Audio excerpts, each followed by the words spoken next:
Friends, आज हम करेंगे factors influencing rate of reaction. ठीक है, कि कौन कौन से फैक्टर्स जो है वो रेट ऑफ रिएक्शन के ऊपर इफेक्ट डालते हैं अपना। ठीक है, तो आज हम बस एक ही फैक्टर करेंगे, that is concentration of the reactants. कि रिएक्टेंट्स की जो कंसंट्रेशन है वो कैसे इफेक्ट डालती है रेट ऑफ रिएक्शन के ऊपर। तो आप लोग यहाँ देख सकते हैं कि concentration of the reactant decrease, अगर कंसंट्रेशन ऑफ द रिएक्टेंट जो है वो डिक्रीज़ करेगी, रिएक्टेंट्स की कंसंट्रेशन हमारे पास कम होगी तो वो क्या करेगी, डिक्रीज़ कर जाएगा, उसका जो रेट ऑफ रिएक्शन है वो भी डिक्रीज़ करेगा।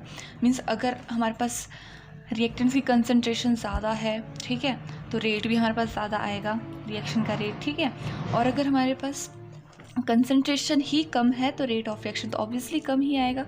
इसका मतलब क्या हुआ कि जो रेट ऑफ रिएक्शन है वो जो है डायरेक्टली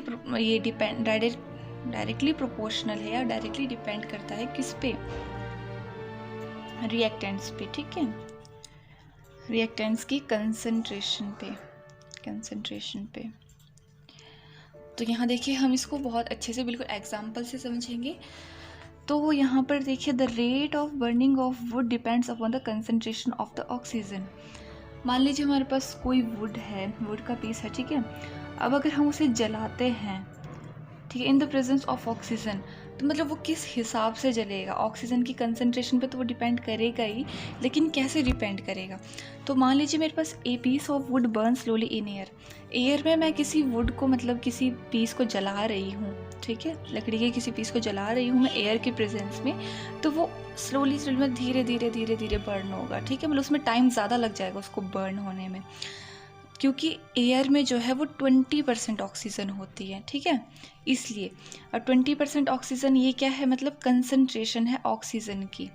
अब ऑक्सीजन की कंसंट्रेशन कम है तो ये तो सीधी सी बात है कि अगर कंसंट्रेशन कम है रिएक्टेंट की, मीन्स ऑक्सीजन की, तो वो बर्न तो होगा ही, कम होगा ना, मतलब होगा तो पूरा वो बर्न, पर स्लोली मतलब बहुत धीरे धीरे होगा। ठीक है, तो उसके जो है रेट भी क्या होगा, कम ही होगा। लेकिन अगर उसी लकड़ी के पीस को मैं प्योर ऑक्सीजन में जो है बर्न करती हूँ, और मैं प्योर ऑक्सीजन में अगर उसे बर्न करूँगी, तो प्योर ऑक्सीजन में मतलब 100% ऑक्सीजन में बर्न करूँ तो वो बिल्कुल फास्ट बर्न हो जाएगा, मतलब बहुत जल्दी एज़ कम्पेयर टू 20% मतलब एयर के मुकाबले में। ठीक है, तो ऐसा क्यों होता है, क्योंकि ये देखिए कंसंट्रेशन पे डिपेंड है सब कुछ। जो हमने ऊपर पढ़ा वही यहाँ है कि कंसंट्रेशन अगर कम है तो टाइम भी जो है यहाँ पर ज़्यादा लगेगा उसको बर्न होने में, मीन्स रेट जो है वो क्या हो जाएगा, कम हो जाएगा हमारे पास रेट ऑफ रिएक्शन। ठीक है, अब यहाँ पर अगर मेरे पास कंसंट्रेशन ज़्यादा है तो रेट ऑफ रिएक्शन भी ज़्यादा हो जाएगा, है ना, ये चीज़ है।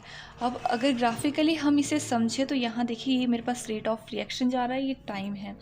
अब जैसे जैसे मेरे पास टाइम बढ़ रहा है, ठीक है, बढ़ता जा रहा है, तो रेट ऑफ रिएक्शन क्या हो रहा है, मेरे पास डिक्रीज़ हो रहा है। ये देखिए यहाँ पर ज़्यादा है, नीचे मतलब कम आ रहा है विथ टाइम, जैसे जैसे टाइम बढ़ रहा है तो कम हो रहा है ना।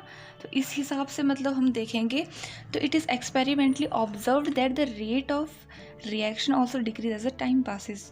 जो हमने यहाँ पर करा, मतलब जैसे जैसे टाइम पास हो रहा है रेट ऑफ रिएक्शन क्या कर रहा है, डिक्रीज़ कर रहा है। इसका मतलब क्या हुआ कि जो रेट ऑफ रिएक्शन है वो is directly proportional to the concentration of the reactants. ठीक है, बस यही चीज़ है जो हमने यहाँ पे ग्राफ में पढ़ी, यहाँ पे समझी। तो एग्जाम्पल के थ्रू आई होप आपको समझ आ गया होगा। फिर भी ना आया हो तो आप कमेंट सेक्शन में बता सकते हैं, मैं आपको सॉल्यूशन ज़रूर दूँगी। Thanks for watching, please share, like and subscribe. Thank you.